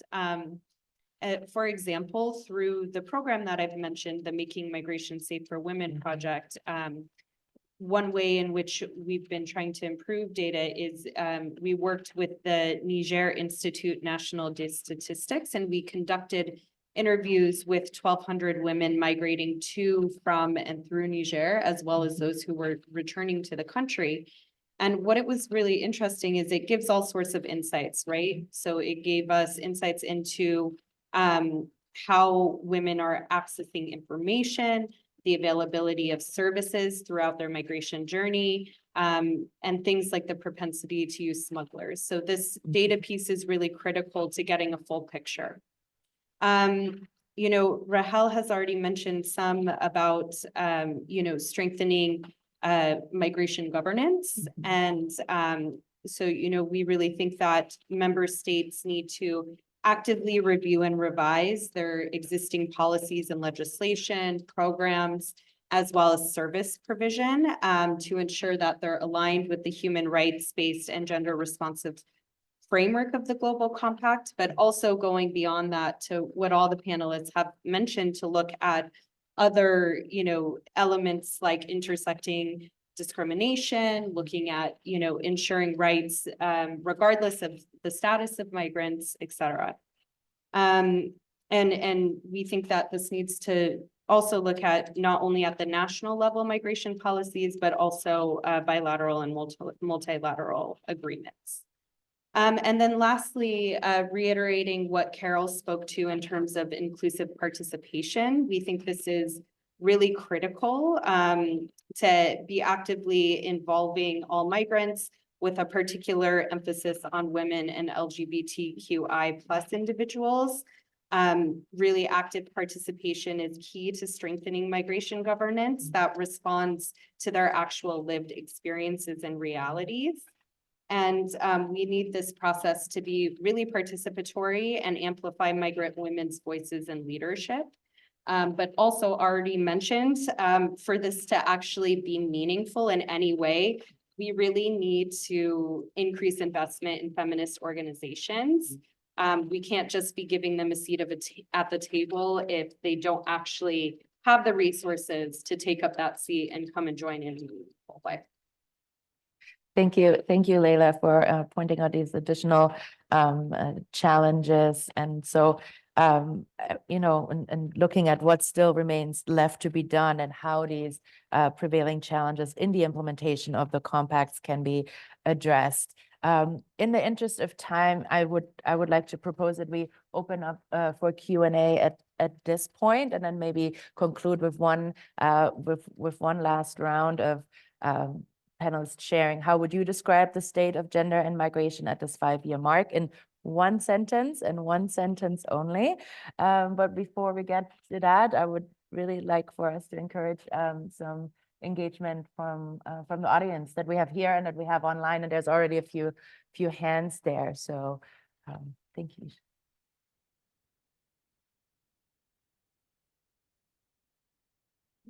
Thank you, everybody. This was really wonderful. My name's Kelly. I have to leave a little bit early, but I want to get my question in. But I did want to just point out about the pledges, because the first GRF, the pledges, there were all these great pledges, but then there was no accountability. So just to talk about that systems can, like you've already talked about how they've iterated. And this was an example of, in the last GRF, there's more of an accountability mechanism. So that's a step in the right direction, just to put something positive in there, because my question is on the negative side.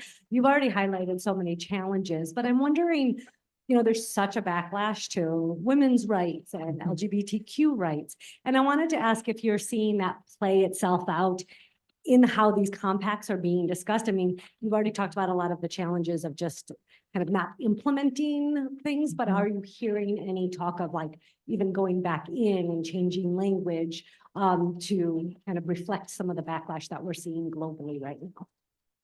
Thank you very much, Kelly, for that question. Any of the panelists would like to respond to that? Yeah, Jenna, please go ahead. Yeah. I was just going to say that in the indicators negotiations, we found that there was a lot of reticence from states to include the gender indicators, which to me flagged a real step backwards, and they were blocking them being included. And because the indicators actually is something that is because it came from it was basically it's not an add-on, it's not a separate thing, it's something that is tied into the General Assembly process. Yeah. And so the indicators had to be agreed upon by member states. And so what it meant was that we lost gender indicators, the states were blocking it, right? And so we have seen it be active. In discussions I've had with a couple of member states, they've said, is there a way we can say this differently and not use gender anymore? And I said, so I can't use gender, I can't use feminist, so I'm back to saying women. Is that it? I can say women. And yeah, that was what I was told directly from a number of member states, that if they wanted to push things ahead, they have to be really careful about how they talk about gender. Yeah. Yeah, Rahel, would you like to respond to that? I cannot talk about language. Okay, please go ahead. No, we're having this forum on the sidelines of the Commission on the Status of Women for a reason, because this is the battleground for getting this kind of language enshrined into international documents, into international declarations. And also, let us not forget, this country that has not yet ratified CEDAW, okay? But Afghanistan has. Sit with that for a second. So in every body of the United Nations, we are fighting for the language, and the key term that we are using is women and girls in all their diversity. Yeah. And it's very fascinating to see the evolution of this in the CSW specifically over the years. So 2 UN Women EDs ago, that language was not there, and the UN Women executive director who we used to work with 2 EDs ago would not say the F word, right? Would not say LGBTIQ plus. It was, and thank you to Dr. Bahous, who is now normalized this language. So in every statement that she has made pretty much since she came on board, it's very consistent, women and girls in all their diversity. When it comes to negotiated documents in the GA and in the ECOSOC committees, this is, again, the battleground where you see the Organization of Islamic Countries, where you see all of the usual suspects of opposition who caught on to, oh, women and girls and all their diversity, isn't that just code for queer? And we're like,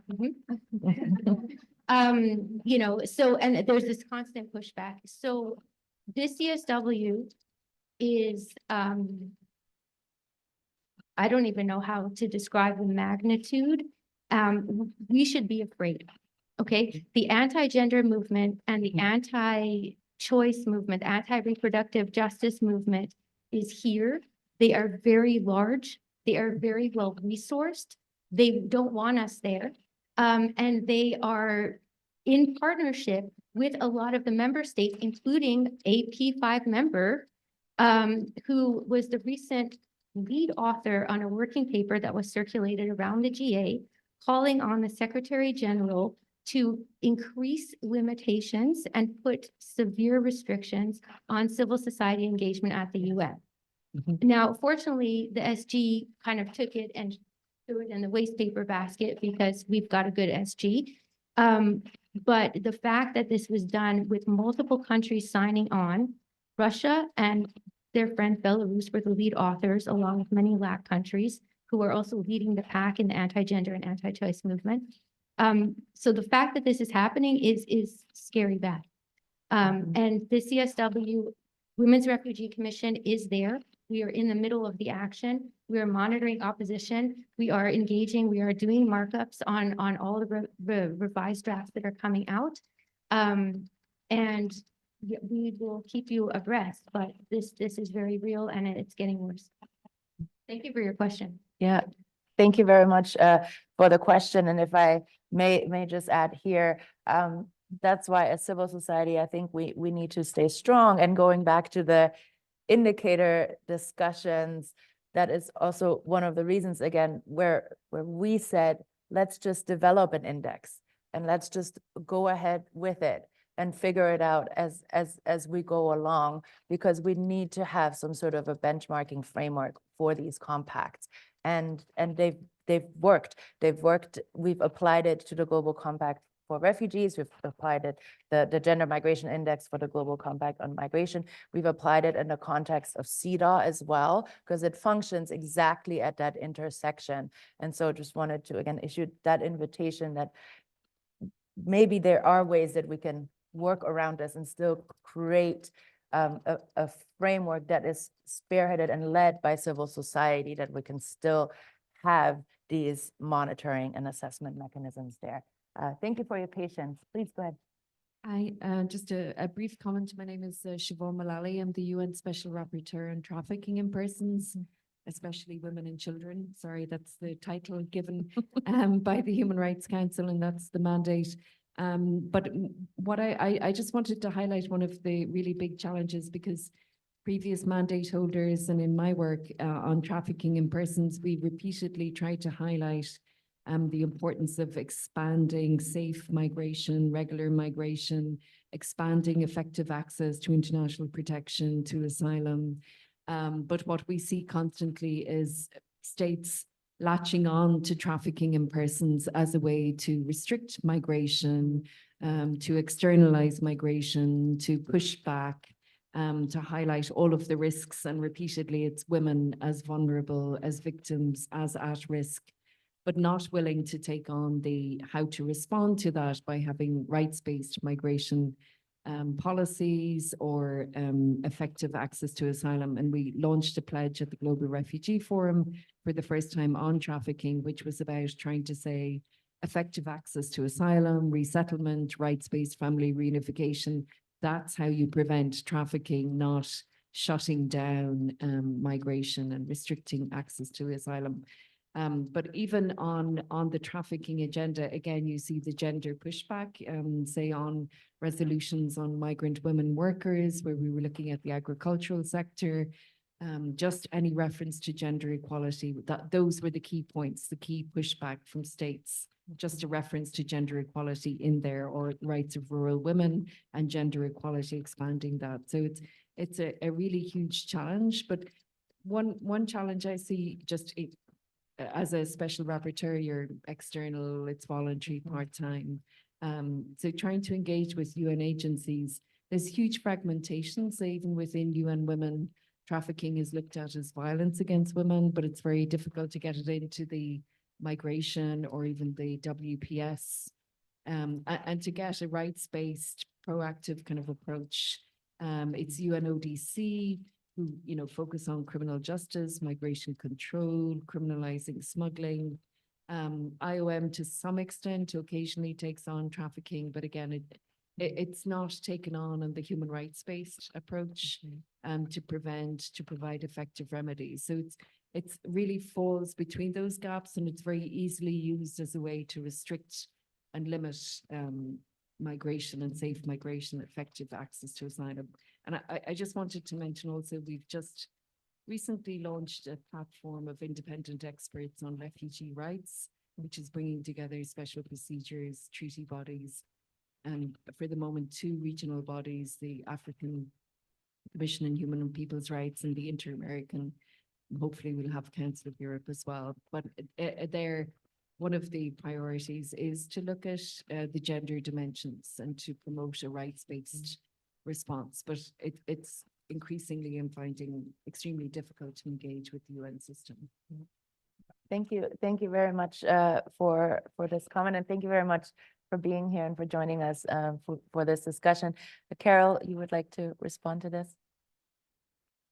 It's an honor to have you here, and we're so glad that you made that comment. I wanted to mention that a member of our Women in Migration Network is the Global Alliance Against Trafficking in Women, and share your perspective that trafficking is being used as a bludgeon almost to further restrict migration and not from a rights-based perspective. So I really appreciate, and the whole housing it within a sort of policing and criminalization arena rather than a rights-based arena, and looking more at migrant women as victims rather than as labor and workers' rights, where much of the trafficking happens. So thank you for that. And I also wanted to add beyond that in this notion of safe, regular migration, one of the problems that we're hearing is that regular migration has been boiled down to bilateral labor agreements that for women for all workers are very frequently highly exploitative. And that has become what governments are calling regular migration. So also one of the things that Women on Migration Network is saying consistently is that is not a solution for regular migration. That is actually deepening the precarity for workers. Workers need labor rights, which they don't get through that. So I really appreciate your remarks. Are there any further questions from the audience? Yes, please.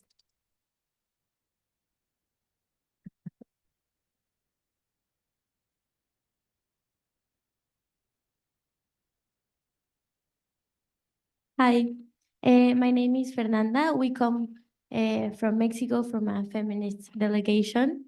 And in Mexico, the migration is not a real, like, people don't see it, society and government don't really see it as it's an issue, but it doesn't seem like an issue. Like, no one is paying attention to migration, and it doesn't have a gender perspective.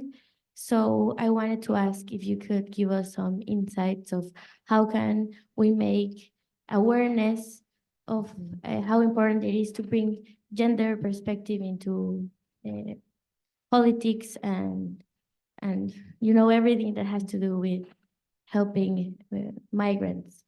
Thank you.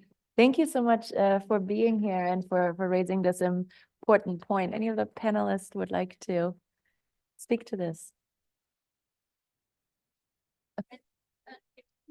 Okay. Briefly. First of all, it's amazing that you're here. Thank you so much for Yes, being thank here you. and for showing up and for coming all the way uptown. Because even I didn't want to come. So, but that's again a new school thing. You're in the right place. You're already doing what you're supposed to be Yes. doing, which is showing up to the Commission on the Status of Women, representing Mexican feminists in a country where we have such a hot confrontation and such a hot situation on our southern border. So just by virtue of you being here, are you monitoring negotiations or you're just?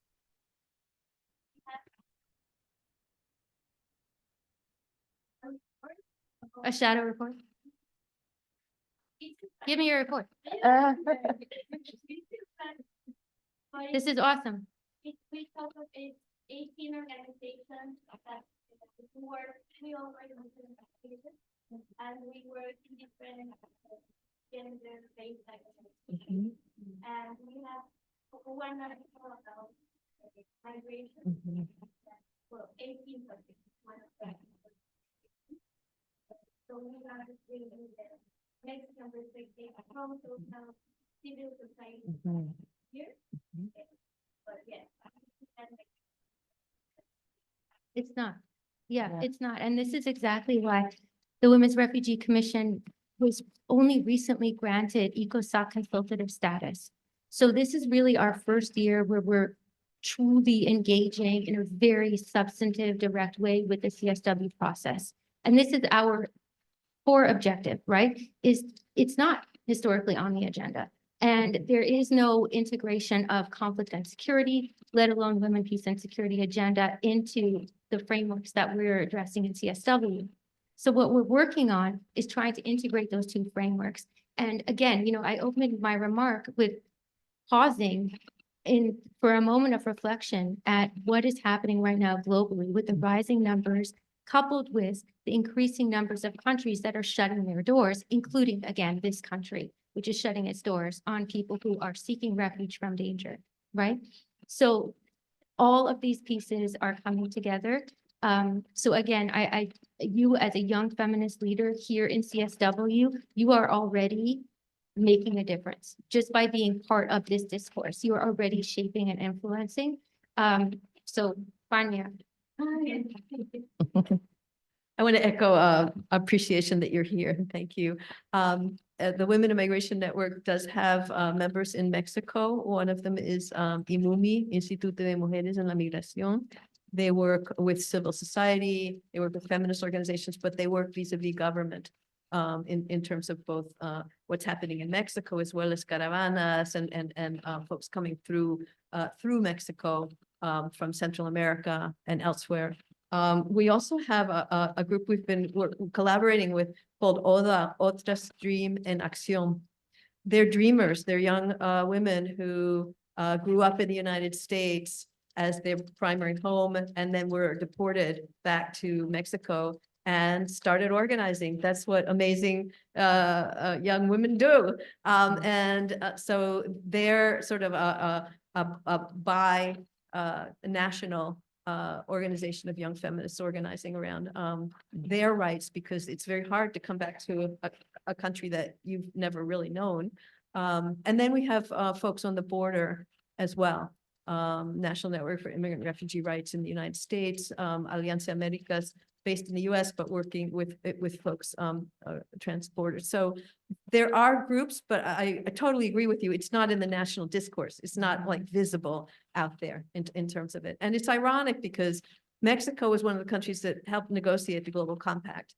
And we would always talk to our sisters in Mexico and they're going, the draconian criminalization, the dangerous policies that are happening in Mexico are horrific. And we're like, Mexico's been such a great ally at the UN, and so the contradictions between what happens when somebody's here and then the government changes and, you have a different situation altogether. But just going to add to that as well to remind folks that in 2019, Mexico announced that it was going to adopt a feminist foreign policy and announced it at the 74th UN General Assembly. It was presented at the 31st meeting in January 2020. And it's on the books, right? But in practice, the disconnect is mind-boggling. And so that's one of the areas that we can push, if we need to push them to actually recognize that they have said this and what that means in practice, and to tell them what it means in practice, and to hold them up and hold them accountable, and continue and do the work that you're doing. So it's really great that you're here. Thank you. Layla, do you want to add? Okay. Yeah, they are. And Colombia is now chair of the GFMD, and Colombia as well is moving towards having a feminist policies. We have good We have to keep pushing those governments to do what they say they're doing at global fora to do it. I do want to be mindful, I'm mindful of time, and I know we have also one more question and then some very, very brief remarks.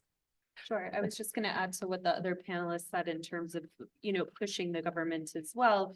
While migration might not be at the top of their policy agenda, I think it's also important to look for connections and entry points where you can connect into what are the priorities there. I think one place where I've seen Mexico really focused on in the past couple of years is the care economy and the care agenda. And of course, migration is really closely linked there. So I think that's one place where you can look for those synergies to also help further the migration agenda as well.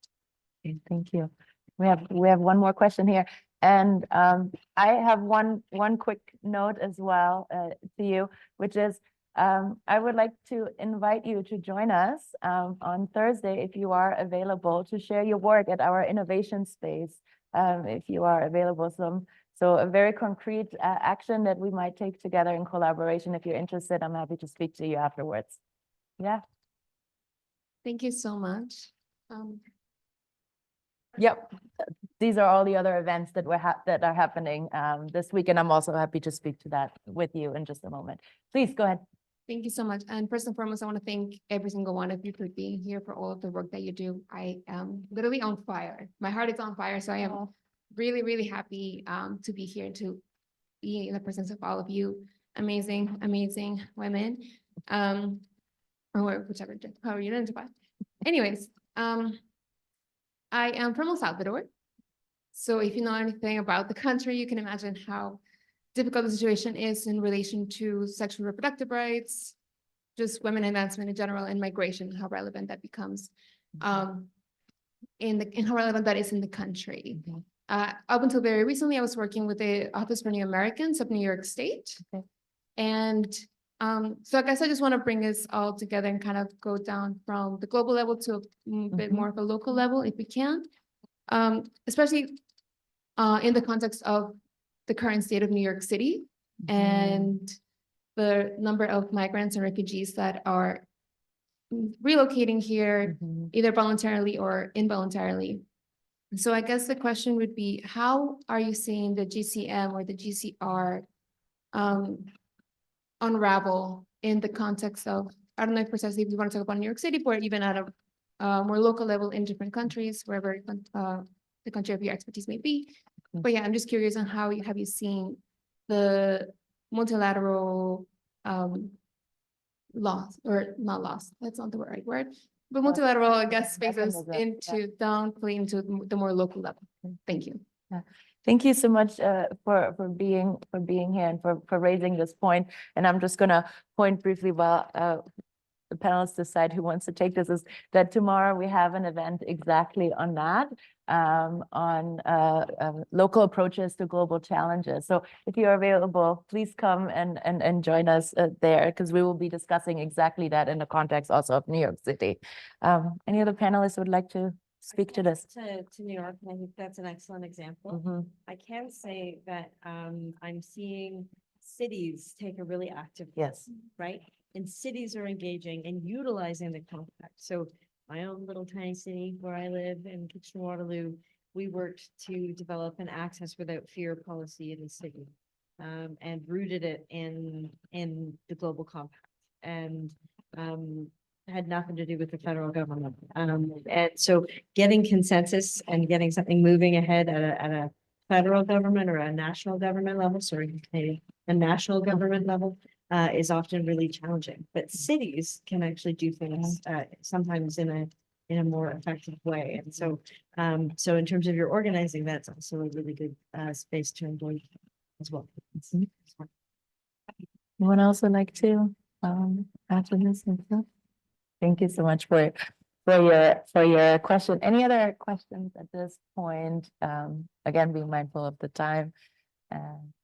Okay, very, very quick, very, very brief. We can hear you, but it's coming. Mainly for our audience online. It's helpful to have the microphone.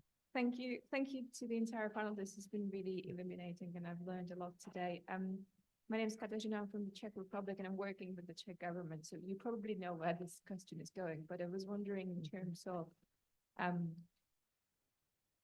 effectively communicating with countries, again, on the national level, that countries that are at best conservative, more realistically, I think anti-feminist, that seeing and understanding women in relation to refugees and migration, especially the refugee waves that we've been getting from Ukraine as victims, is harmful, because I think there's a lot of, to me, very uncomfortable policymaker comfort with seeing women as survivors of sexual-based violence.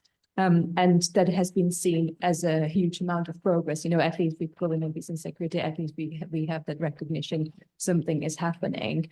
And I am sometimes a bit afraid that communicating that we need to be thinking in terms of this more holistically can almost undermine these efforts in those places, if that makes sense. So if you have any tips on how to effectively communicate that, I'd appreciate those. Thank you. Rahel, I know that, yeah, and Layla, I know, Rahel, you're working very closely in the context of Ukraine, the Women's Refugee Commission is. Thank you so much for your question, Kat. But I just want to make sure I understand what you're getting at. Like, how can you be more effectively articulate the need To see women as more than survivors. right? To see women refugees as more than. But you hit the nail on the head, right? Because in this context, we're dealing again with these multiple layers, right? So there's a person who is a refugee, whether or not they're legally classified as a refugee, a person who is fleeing their home country is already infantilized, is already subject to this kind of paternalistic view, like, oh, you poor little refugee, you know, you must be, and they're like, oh, actually, I'm a pediatric surgeon in my home country, so, you know, thank you for the opportunity to shine your shoes. So then when you add gender to the mix, it's even worse, right? So this takes us back to this whole protection issue that we discussed a lot, right? Which is, you know, when you're talking about women in the compacts, the language around, you know, the protection and shelters is all based on their special needs, right? Which are menstruation, pregnancy, lactation, right? And so this language needs to be transformed. That's one. And two is it must be understood that the purpose of protection is to promote participation, right? The purpose of protection is to promote participation, which means women's full, equal, meaningful participation at all levels of decision-making, full stop. This can't happen if their basic needs are not being met, right? Second, I want to get back to the question of these national laws and domestication of international human rights law and feminist foreign policy. It's important to keep in mind that this year, 2024, there will be 64 elections happening around the world. Mind you, not all of these elections are taking place in full democracies, but they are elections nonetheless. And when we vote for foreign policy, right? We vote for what happens in our backyard, but we also vote for foreign policy. So this is also something important to monitor and to look at. And again, you have countries like Mexico who are stepping up in leadership positions on the world stage to develop foreign policies and to advance them specifically so that we address all of these issues that you just talked about. But again, we're coming up to the same, my opening point, which is that the interests of national sovereignty are coming at the expense of international cooperation. Right. So if you look deeply, and I'm very sorry, I'm going to point to Germany, if you look deeply into some feminist foreign policies, they're political documents that are actually designed to prevent cross-border flows and to contain regional conflicts on the justification of, you know, protecting the population, countering terrorism, countering violent extremism. So really, how is that connected? And one final point, if you'll indulge me, because this is something that I'm hearing, especially from my colleague Jenna, is there is no and can be no equality within a cis heteropatriarchy.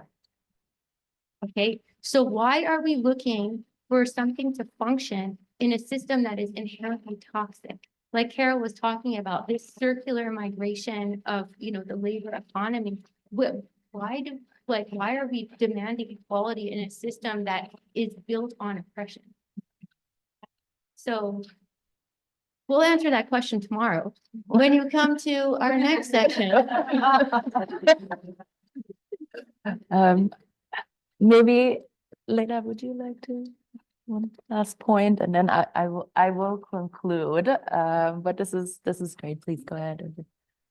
Sure. I mean, I think in response to the question, I would just reiterate what Rahel said and really the need to, shift rhetoric from this lens of victimhood to, Rahel mentioned in the context of refugees, but also in the context of women migrants. I mean, migration is often a choice, it's a choice that women are making to better their lives, to go after new opportunities, to support their families, right? And so we need to really be shifting that language and that rhetoric to ensure that we're conveying the right messages when we're engaging with governments as well, and that they're seeing this full picture. And so again, I think that also goes back to the data piece as well, and having the data and evidence to back up what we're saying. And then did you want me to say kind of last word? Yes, actually, I'm going to bring it down. I know I promised you first I promised you 1 minute, then I said one sentence, and now I'm going to say one word in terms of how would you describe the state of gender and migration at this 5-year mark of the Global Compacts? What's your word to describe this? Okay, a sentence of very few words. You have a word? Okay, Jenna has a word. It's not inspiring, sorry. That's okay. We're here to talk. Okay, my one word would be broken. Broken.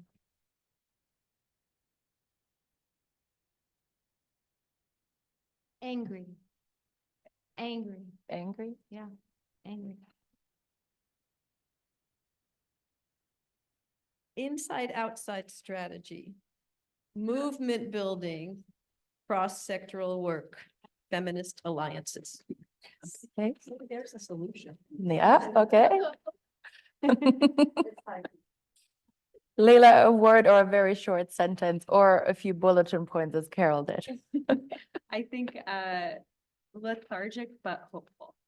Okay.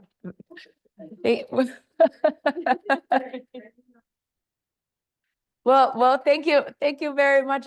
Hey, this is, sometimes when we break it down to one word, it is the very pointed way of how we think and where we feel at this moment. So I really appreciate that. And it is very difficult to find closing remarks for this panel, right? With such an important task to assess the state of gender and migration.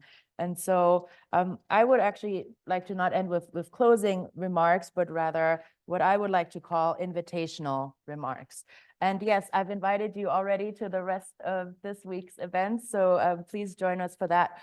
But also to say, we, the Center for Migration, Gender and Justice, invite you to continue these conversations, to stay connected with the people you met today and that you heard from today, to grow in partnership and to grow in collaboration and to truly support each other. And that can mean various things, as a like on social media, an event collaboration such as this or otherwise. And so these are my invitational remarks. And I would like to end by saying we hope to see you tomorrow, Wednesday, Thursday, and Friday to celebrate this inaugural forum. And I would like to thank you from my heart for being here, and also want to give a big thanks and shout out to my amazing team who's here this week and making this happen. So thank you all very much.